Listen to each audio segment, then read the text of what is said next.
আসসালামু আলাইকুম রহমতুল্লাহি ওবারাকাতুহু। আপনারা সবাই কেমন আছেন? আমি ভালো আছি। আজকে আরবিএসের ক্যামেরা আমি এইমাত্র অন করলাম।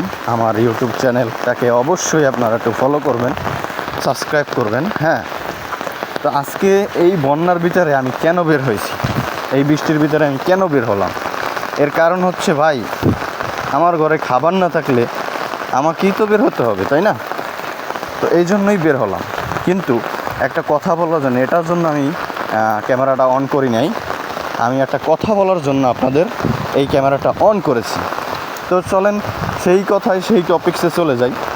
তো আজকে এই দিনে এই সময় অনেক প্রাণী আছে, যেগুলো আমাদের গ্রামে তো অনেক হিংস্র প্রাণী আছে, এগুলো ঘরে ঢুকে যেতে পারে। এগুলো যেন ঘরে ঢুকতে না পারে তার ব্যবস্থা করতে হবে। আর শহর লেভেলে কিন্তু এরকমের ভয়ঙ্কর কোনো প্রাণী আমার জানা মতে নাই। সাপ, তারপরে আরও অনেক ভয়ঙ্কর প্রাণী সেগুলো নাই। ওখানে রয়েছে কিছু কুকুর এবং বিড়াল, ঠিক আছে? এইগুলো আপনার ঘরের আশেপাশে কিন্তু আশ্রয় নেবে। তাই দয়া করে তাদেরকে মারবেন না, প্লিজ। তাদেরকে মারবেন না, তাড়িয়ে দেবেন না। কারণ আপনি যদি বিপদে থাকেন, তারাও কিন্তু এখন বর্তমানে বিপদে আছে। তো তাদেরকে মারবেন না। যদি পারেন তাহলে আপনার খাবার থেকে কিছু খাবার তাদেরকে দেন। আর যদি না দিতে পারেন, এনাফ ভাই, আপনি শুধু তাদেরকে ক্ষতি করবেন না। যাদের বিবেক বুদ্ধি আছে তারা এই কাজ করে না। যাদের ভিতরে মন আছে, যারা প্রেমশীল, যারা আপনার অ্যানিমালসকে প্রেম করে, মানে ভালোবাসে, হ্যাঁ, তাদের ভিতরে এইগুলো নেই। কিন্তু যাদের ভিতরে আছে তাদেরকে বলছি, আপনি মানুষের মতো থাকেন। কারণ মানুষ কিন্তু হওয়া যায় না।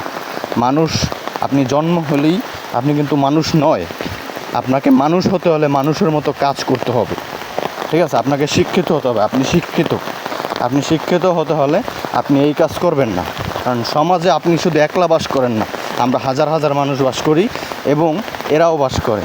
এদেরকে আশ্রয় দিন, এদেরকে ভালোবাসুন, আর এদেরকে যথেষ্ট পরিমাণে সম্মান করতে শিখুন, কারণ তারাও সম্মানের জায়গা পায়, ঠিক আছে? তো এই জন্যই আমি ক্যামেরাটা অন করেছিলাম। আমাদের যে আশেপাশে যত কুকুর বিড়াল আছে তাদের ক্ষতি করেন না, তাদেরকে ভালোবাসুন এবং তাদেরকে খাবার দেওয়ার চেষ্টা করুন। আর খাবার না দিতে পারলে ক্ষতি করেন না। আজকের মতো বিদায় নিচ্ছি। আবারও ক্যামেরা অন হবে, আবারও আপনাদের সাথে কথা হবে, আবারও আমার সাথে দেখা হবে যদি বেঁচে থাকি। আসসালামু আলাইকুম।